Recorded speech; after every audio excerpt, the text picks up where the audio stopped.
143वीं रात। जब 143वीं रात हुई तो उसने कहा कि ए नेक बख्त बादशाह। वो हौज पर बैठकर अपने सर पर पानी डालने लगा, यहाँ तक कि वो थक गया और ठंडे हौज पर पहुँचा। यहाँ कोई और न था और उसने अपने आप को अकेला देखकर एक टुकड़ा भंग का निकाला और उसे निगल गया। भंग फौरन इसके सर में चढ़ गई और वो मरमर के फर्श पर लेट गया और भंग के असर से उसे ये मालूम होने लगा कि एक बहुत बड़ा रईस इसके बदन की मालिश कर रहा है और 2 गुलाम इसके सरहाने खड़े हैं। एक के हाथ में पानी का कोड़ा है और दूसरे के पास हम्माम का सामान, और जिन जिन चीजों को हमामची को मेरे मुताल्लिक गलत फहमी हुई है और या ये भी मेरी तरह भनगर हैं। ये कहकर उसने दोनों पाँव फैला दिए और इसे ये नजर आया कि हमामची इससे कहता है कि ए मेरे आका, तेरे निकलने का वक्त आ गया है और आज तेरी बारी है। इस पर वो हंस पड़ा और अपने दिल में कहने लगा कि ए भंग, माशा अल्लाह। इसके बाद वो चुपचाप बैठ गया और हमामची उठा, इसकी कमर में सियाह रेशम का एक पटका बांधा और उसे हाथ पकड़ कर ले चला और दोनों गुलाम कोड़ा और दीगर सामान लिए हुए इसके पीछे पीछे हो लिए और चलते चलते एक कमरे में पहुँचे। वहाँ इन्होंने खुशबुएं जलाई और उसने देखा कि वहाँ फल और अतरियात भरी पड़ी हैं। अब इन्होंने इसके लिए एक तरबूज काटा और उसे आबनूस की कुर्सी पर बिठाया और दोनों गुलामों ने इस पर पानी डालना और हमामची ने उसे नहलाना शुरू किया। इसके बाद इन्होंने खूब इसकी मालिश की और इससे कहा कि ए हमारे आका वजीर, खुदा तुझे हमेशा निमतों में रखे। ये कहकर वो बाहर चले गए और दरवाजा बंद कर दिया। जब इसके तखय्युल में ये बातें आईं तो वो उठा और पटके को अपनी कमर से खोला और देर तक हंसता रहा, यहाँ तक कि हंसते हंसते बेहोश हो गया। इसके बाद वो अपने दिल में कहने लगा कि आखिर इन्हें हो किया गया है। वो मुझे वजीर के नाम से मुखातिब करते हैं और कहते हैं कि ए हमारे आका वजीर, जरूर गलत फहमी में पड़े हुए हैं। जब इन्हें मालूम होगा कि मैं कौन हूँ तो वो कहेंगे कि ये तो भंग मनगा है और मेरी गर्दन पर मक्के मारेंगे। अब इसे गर्मी लगने लगी और उसने दरवाजा खोल दिया और उसके तखय्युल में ये आया कि एक गुलाम बच्चा और एक खादिम इसके पास आए। गुलाम के हाथ में एक बंचा था और उसने इसे खोलकर इसमें 3 रेशमी रुमाल निकाले। एक को इसके सर पर डाल दिया और दूसरे को उसके कंधे पर और तीसरे को इसकी कमर से बांध दिया। इसके बाद खादिम अंदर आए और इन्होंने उसे सहारा देकर उठाया। इधर ये हो रहा था और इधर वो मारे हंसी के लूटा जाता था, यहाँ तक कि वो वहाँ से निकलकर एक दूसरे कमरे में पहुँचा जहाँ ऐसा बेशकीमत फर्श बिछा हुआ था जो महज बादशाहों की शान के शाया हो सकता था। अब गुलामों ने आगे बढ़कर उसे एक दीवान पर बिठाया और इसकी मालिश करने लगे, यहाँ तक कि उसे नींद आ गई। जब वो सो गया तो उसने देखा कि इसकी गोद में एक लड़की बैठी हुई है। उसने लड़की को बोसे दिए और उसे अपनी रानों के बीच में लिटा दिया और उसके ऊपर इस तरह बैठ गया जैसे कि मर्द औरत के ऊपर बैठता है। इतने में किसी ने उसे आवाज दी कि ए नाबकार, उठ, जहर का वक्त हो गया है और तो अभी तक सो रहा है। इस पर वो जाग पड़ा और उसने देखा कि वो ठंडे हौज में पड़ा हुआ है और लोग इसके आसपास खड़े ठिठा मार रहे हैं और तहबंद कमर से खल गया है। इसे यकीन हो गया कि ये परेशान ख्वाब था और भंग के तखय्युलात थे और वो अफसोस करने लगा और जिसने उसे जगाया था इसकी तरफ देखकर कहने लगा कि काश कि मैं इतना और ठहर जाता। लोगों ने कहा कि ए भनगर, तुझे शर्म नहीं आती कि तो सो रहा है, और उसे इतना मारा कि इसकी गर्दन सुर्ख पड़ गई। अगरचे वो भूखा था लेकिन नींद में उसने खूब मजे की चीज चखी थी। जब कान माकान ने कनीज से ये कहानी सुनी तो मारे हंस के लौट गया और बाकौन से कहने लगा कि ए मेरी आया, ये निहायत अजीब कहानी है, ऐसी मैंने आज तक नहीं सुनी। क्या तुझे और कोई कहानी याद है? इसने कहा कि हाँ, और वो कान माकान को दूसरी खुराफात और मजाहिया कहानियां सुनाने लगी, यहाँ तक कि इसे नींद आ गई और कनीज इसके सरहाने बैठी रही, यहाँ तक कि रात का बड़ा हिस्सा गुजर गया। अब उसने अपने दिल में कहा कि इस मौका को हाथ से ना जाने देना चाहिए और उठकर खंजर खींच लिया और कान माकान की तरफ लपकी, चाहती ही थी कि इसे ज़बा कर डाले के इतने में कान माकान की माँ आ पहुंची। जब बाकून ने उसे देखा तो उसका खैर मुकद्दम किया और इस पर खौफ तारी हो गया और वो कांपने लगी, गोया कि इसे बुखार चढ़ा है। जब कान माकान की माँ ने उसे देखा तो उसे ताज्जुब हुआ और उसने अपने बेटे को नींद से जगाया।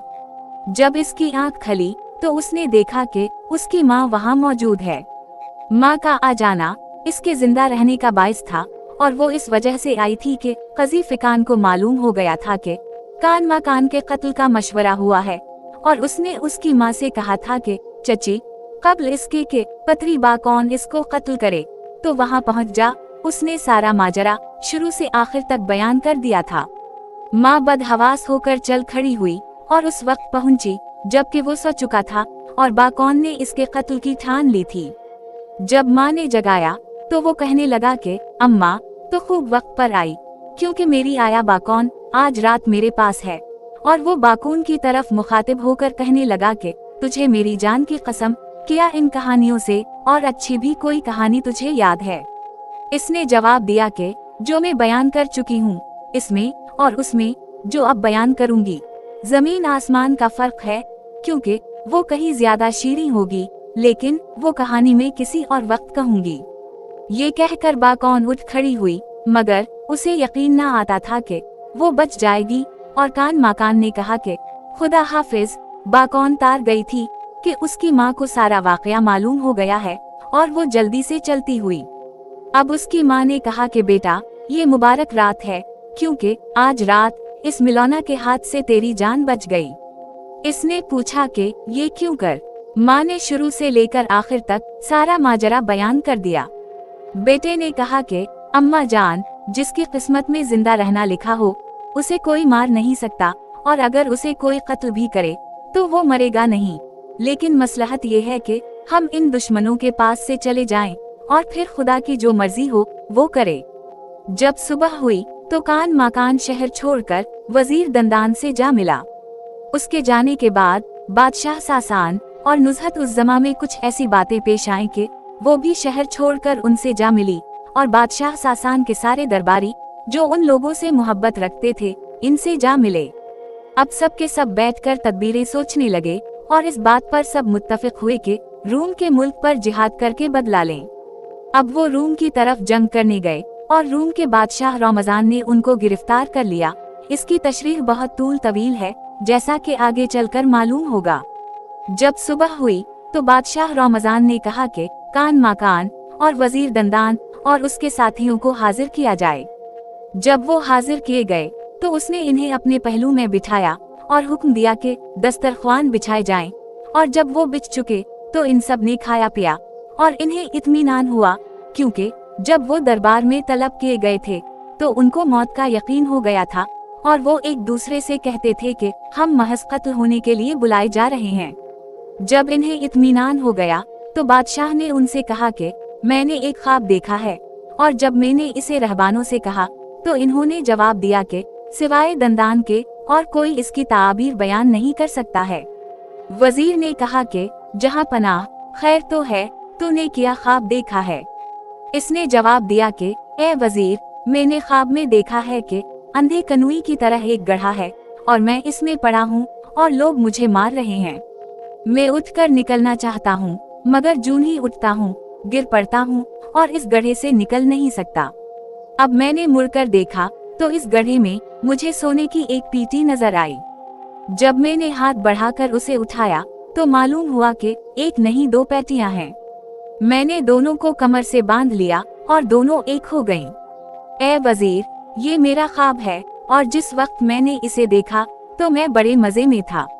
वजीर दंदान ने कहा कि ए मेरे आका सुल्तान, तेरे ख्वाब की ये तबीर हुई कि तेरा कोई भाई या भतीजा या चचीरा भाई है या कोई और रिश्तेदार है जो तेरे ही गोश्त वो पौसत से है, बहरहाल वो करीबी रिश्तेदार है। जब बादशाह ने ये बातें सुने तो उसने कान माकान और नुज़हत उस ज़मा और कजी फिकान और वजीर दंदान को नजर उठाकर देखा और अपने दिल में कहने लगा कि अगर मैं उनकी गर्दनी उड़ा दूं तो उनके मर जाने की वजह से उनके लश्कर के दिल टूट जाएंगे और मैं जल्द अपने मुल्क को वापस जा सकूंगा, ताकि कहीं सल्तनत मेरे हाथ से न जाती रहे। जब इसने ये ठान ली तो जल्लाद को बुलाकर हुक्म दिया कि कान माकान की गर्दन फौरन उड़ा दे। इतने में बादशाह की आया वहां पहुंची और कहने लगी कि ऐ नेक बख्त बादशाह, तो किस सोच में है? इसने जवाब दिया कि मैं इस सोच में हूँ कि अपने कैदियों को कत्ल कर डालूं और उनके सरों को उनके लश्कर में फेंक दूं और अपने लश्कर के साथ उन पर धावा बोल दूं। जो कत्ल होंगे वो कत्ल होंगे और बाकी भाग जाएंगे और लड़ाई का फैसला हो जाएगा, और इससे कब्ल मेरी हुकूमत में कोई हादसा गुजरे मैं वतन वापस पहुंच जाऊं। जब आया ने बादशाह की बातें सुने तो वो उसकी तरफ मुखातिब होकर फिरंगी जबान में कहने लगी कि तो ये क्यों कर गवारा कर सकता है कि खुद अपने भतीजे और बहन और भांजे को कत्ल करे। जब बादशाह ने अपनी आया से ये बात सुनी तो वो तैश में आ गया और कहने लगा कि ए मिलौना, क्या तुझे मालूम नहीं कि मेरी माँ कत्ल हुई है और मेरे बाप को जहर दिया गया है, और तूने मुझे एक हीरा दिया है कि ये हीरा मेरे बाप का है। क्या ये सारी बातें झूठ हैं? इसने जवाब दिया कि जो कुछ मैंने तुझसे कहा था सच है, लेकिन मेरे और तेरे वाकयात अजीब वो गरीब हैं। तुझे ये तो मालूम है कि मेरा नाम मरजाना है और तेरी माँ अबरीजा थी, जो इंतहा दर्जे की खूबसूरत थी और जिसकी बहादुरी ज़र्ब अलमसल थी और शुजात की वजह से वो सौरमाओं में मशहूर थी, और तेरा बाप बगदाद वो खरासान का फरमा रवा बादशाह उम्र बिन अल-नमान था। इसमें किसी शक व शुबे की गुंजाइश नहीं। उसने अपने बेटे को इस वजीर दंदान के साथ एक जंग करने के लिए रवाना किया। इन्होंने जो कुछ किया सो किया, मगर तेरा भाई शहजादा शरकान तन्हा लश्कर से आगे निकल गया और इसकी मुलाकात तेरी माँ शहजादी अबरीजा से महल में हो गई। उस वक्त हम लोग तेरी माँ के साथ कुश्ती लड़ने के लिए एक तन्हा जगह में आए हुए थे, और वहाँ हमने शरकान को देखा जो तेरी माँ से कुश्ती लड़ा, और तेरी माँ ने उसे अपने हुस्न व शुजात की वजह से पछाड़ दिया। इसके बाद तेरी माँ ने उसे 5 दिन तक अपने महल में मेहमान रखा। ये खबर इसकी दादी शवाही ने, जिसका लक़ब ज़ात अलदूही था, इसके बाप को पहुँचाई। तेरी माँ तेरे भाई शरकान के हाथ पर मुसलमान हो चुकी थी और वो उसे छुपाकर बगदाद ले गया, और रिहाना और 20 कनीज़ें इसके साथ थीं, और हम सब शहजादा शरकान के हाथ पर इस्लाम ला चुके थे। जब हम तेरे बाप बादशाह उम्र बिन अल-नमान के पास पहुँचे और इसकी नज़र तेरी माँ शहजादी अबरीजा पर पड़ी तो वो इस पर आशिक हो गया, और एक रात इसके पास जाकर इससे हम खलवत हवा और तेरा हमल रह गया। तेरी माँ के पास 3 हीरे थे जो उसने तेरे बाप को दे दिए थे। उसने इनमें से एक हीरा अपनी बेटी नुज़हत उज़्ज़मा को दिया, और दूसरा तेरे भाई ज़ब अलमकान को, और तीसरा तेरे भाई शहजादा शरकान को। शरकान से वो हीरा शहजादी अबरीजा ने ले लिया और तेरे लिए उठा रखा। जब विलादत का जमाना करीब हुआ तो तेरी माँ को अपने खानदान वालों से मिलने का इश्तियाक पैदा हुआ, और उसने इसका जिक्र मुझसे किया, और मैं एक हबशी गुलाम के पास गई जिसका नाम गजबन था, और उसे चुपके से सारा माजरा कह सुनाया और उसे इस बात पर आमादा किया कि हमारे साथ सफर करे। वो गुलाम हमें लेकर शहर से भाग निकला। अब तेरी विलादत का जमाना करीब था। जब हम अपने मुल्क की सरहद के करीब एक तन्हा जगह में पहुँचे तो तेरी माँ को ज़ाका दर्द महसूस हुआ और गुलाम के दिल में बुरा ख्याल पैदा हुआ, और जब वो उसके पास आया और इससे बदफाली करना चाहता था तो उसने गुलाम को जोर से डांटा और सहम गई, और इस डर की वजह से फौरन तेरी विलादत हो गई। इस वक्त जंगल में हमारे मुल्क की तरफ से एक गर्द उठती दिखाई दी, जो उड़कर इतनी बुलंद हुई कि चारों तरफ अंधेरा छा गया। गुलाम को अपनी जान का डर लगा और उसने शहजादी अबरीजा पर तलवार से वार किया और उसे कत्ल कर डाला, क्योंकि उसे तैशा गया था, और घोड़े पर चढ़कर फौरन चलता बना। जब गर्द हटी तो इसमें से तेरा नाना बादशाह खरदूब रूम का हुक्मरान दिखाई दिया। जब इसकी नजर अपनी बेटी तेरी माँ पर पड़ी और उसने देखा कि वो कत्ल की हुई जमीन पर पड़ी है तो उसे बहुत सदमा हुआ, और उसने मुझसे पूछा कि वो किस तरह कत्ल हुई और अपने बाप के मुल्क से क्यों भाग आई। इस पर मैंने शुरू से आखिर तक सारा माजरा बयान कर दिया, और यही है सबब रोमियो और बगदादियों के दरमियान अदावत का। अब हमने तेरी मकतूल माँ को ले जाकर दफन किया, और मैंने तुझे ले जाकर तेरी परवरिश की, और जो हीरा शहजादी अबरीजा के पास था उसे तेरे गले में डाल दिया। जब तो बड़ा होकर बालिग हुआ उस वक्त भी मेरे लिए नामुमकिन था कि तुझे असली हालत से मतला करूं, क्योंकि अगर मैं ये सारी बातें बयान करती तो तुम्हारे दरमियान जंग हो जाती, और दूसरी बात यह है कि तेरे नाना ने मुझे हुक्म दिया था कि मैं उन बातों को पोशीदा रखूं। फिर मेरी क्या मुजाल थी कि मैं रूम के बादशाह खरदूब की नाफरमानी कर सकूं। बस यही वजह है कि मैंने तुझे इस बात से मतला नहीं किया। बादशाह उम्र बिन अल-नमान तेरा बाप है। मेरा ख्याल था कि जब तेरे हाथ में हुकूमत आ जाएगी तो मैं तुझसे बयान कर दूंगी, मगर ए जहां पनाह, मुझे आज से पहले इस बात का मौका नहीं मिला कि मैं तुझसे बयान कर दूं। बस यही बातें मेरे दिल के अंदर थीं, जो मैंने अब तुझ पर जाहिर कर दी हैं। अब तो जो बेहतर समझता है कर। तमाम कैदी बादशाह की आया कनीज मरजाना की ये बातें सुन रहे थे। इस पर नुज़हत उस ज़मा ने जोर से एक चीख मारी और कहने लगी कि ये बादशाह रमजान मेरा भाई और मेरे बाप उम्र बिन अल-नमान का बेटा है, और उसकी माँ रूम के बादशाह खरदूब की बेटी शहजादी अबरीजा है। मैं इसकी कनीज मरजाना को खूब पहचानती हूँ। बादशाह रमजान ये सुनकर हैरान हो गया और अपना किस्सा सुनकर उसे सख्त हैरानी हुई, और उसने फौरन नुज़हत उस ज़मा को अपने पास बुलाया। जब बादशाह ने उसकी तरफ देखा तो खून की कशिश खून की तरफ होने लगी और उसने इससे अपना किस्सा पूछा। नुज़हत उस ज़मा ने हो बहू वही किस्सा बताया जो बादशाह की आया मरजाना ने बयान किया था। अब बादशाह को यकीन हो गया कि वो इराकी है, इसमें शक व शुबे की कोई गुंजाइश नहीं, और ये कि उसका बाप बादशाह उम्र बिन अल-नमान। इस पर वो उठ खड़ा हवा और उसने अपनी बहन नुज़हत उस ज़मा की बेड़ियां खोल दें। ये देखकर वो आगे बढ़ी और उसने बादशाह के हाथ चूमे और रोने लगी। इसे रोता देखकर बादशाह भी रो पड़ा और बरादराना मोहब्बत उसके दिल में बैठ गई, और अपने भतीजे कान माकान की तरफ भी इसके दिल में कशिश होने लगी, और वो उठ खड़ा हवा और उसने जल्लाद के हाथ से तलवार ले ली। इस पर कैदियों को यकीन हो गया कि अब हम मारे गए। इधर उनका ख्याल था और इधर बादशाह ने उनको अपने पास बुलाकर उनकी बेड़ियां खोल दें और अपनी आया मरजाना से कहा कि जो किस्सा तूने मुझे सुनाया है इन्हें भी सुना। मरजाना ने कहा कि ए बादशाह, ये बूढ़ा शख्स वजीर दंदान है और वो मेरा सबसे बड़ा गवाह है, क्योंकि वो तमाम बातों से ठीक ठीक वाकिफ है। ये कहकर उसने उन लोगों और रूमी और फिरंगी बादशाहों के सामने जो वहाँ मौजूद थे सारी बातें दोहराईं, और नुज़हत अल-ज़मान और वजीर दंदान और उनके सामने जितने कैदी थे सब ने उसकी तस्दीक की। इस गुफ्तगू के बाद कनीज मरजाना की नज़र कान माकान पर पड़ी और उसने देखा कि इसके गले में वो हीरा पड़ा हुआ है जिसकी तरह के 2 हीरे शहजादी अबरीजा के पास थे। इसे पहचान कर मरजाना ऐसी जोर से चीख उठी कि तमाम हुआ गूंज गई, और वो बादशाह से कहने लगी कि बेटा, अब मेरा यकीन और भी बढ़ गया, क्योंकि ये हीरा जो इस कैदी के गले में है इस दूसरे हीरे की तरह है जो मैंने तेरे गले में डाला था, और यही कैदी तेरा भतीजा है और उसका नाम कान माकान है। ये कहकर मरजाना कान माकान की तरफ मुतवज्जह हुई और इससे कहने लगी कि जहां पनाह, जरा ये हीरा मुझे दिखा। उसने वो हीरा गले से उतार कर इस कनीज को दे दिया जो बादशाह रमजान की आया थी। जब वो उस हीरे को ले चुकी तो उसने नुज़हत उस ज़मा से तीसरे हीरे के मुताल्लिक दरियाफ्त किया और उसने तीसरा हीरा भी उसे दे दिया।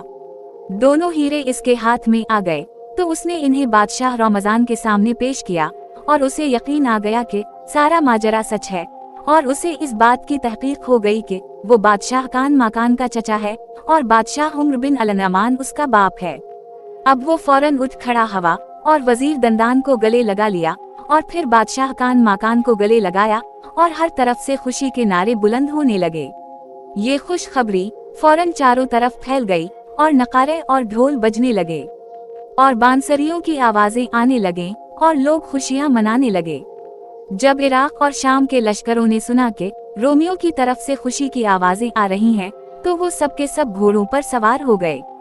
हत्ता के मल्क जबल खान भी सवार हो गया और अपने दिल में कहने लगा कि खुदा जाने कि फिरंगी और रूमी लश्कर क्यों खुशी के नारे मार रहे हैं। इराकी लश्कर आगे बढ़ा और इन्होंने जंग का तहैया कर लिया और इस मैदान में आ गए जो लड़ाई और नेज़ाबाजी की जगह थी।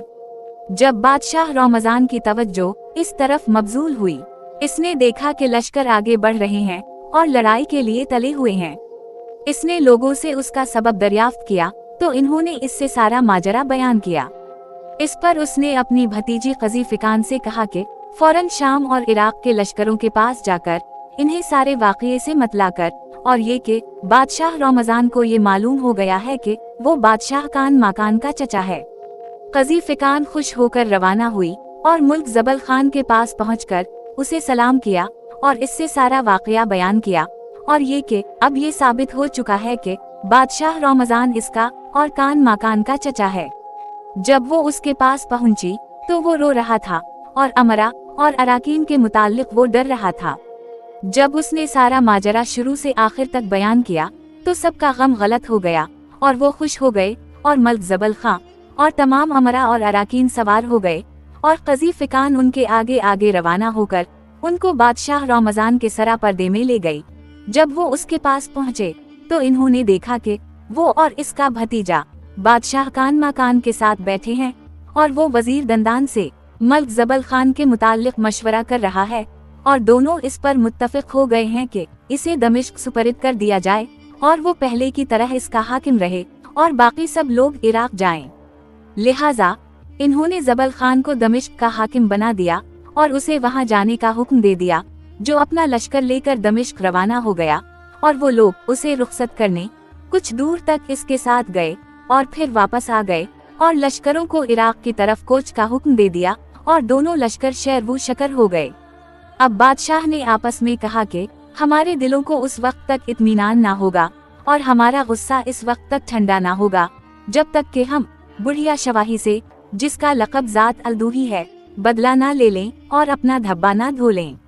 अब बादशाह रमजान अपने अमरा और अराकीन को लेकर रवाना हो गया और सुल्तान कान माकान अपने चचा बादशाह रमजान से बड़ा खुश था और कनीज मरजाना को दुआएं देता था कि उसने एक दूसरे को आपस में पहचानवा दिया। अब वो कोच करते करते अपने मुल्क में पहुँचे। जब बड़े हाजिब सासान को ये खबर मिली तो वो शहर से निकला और उसने बादशाह रमजान के हाथ चूमे और उसने हाजिब को खिलत अता किया।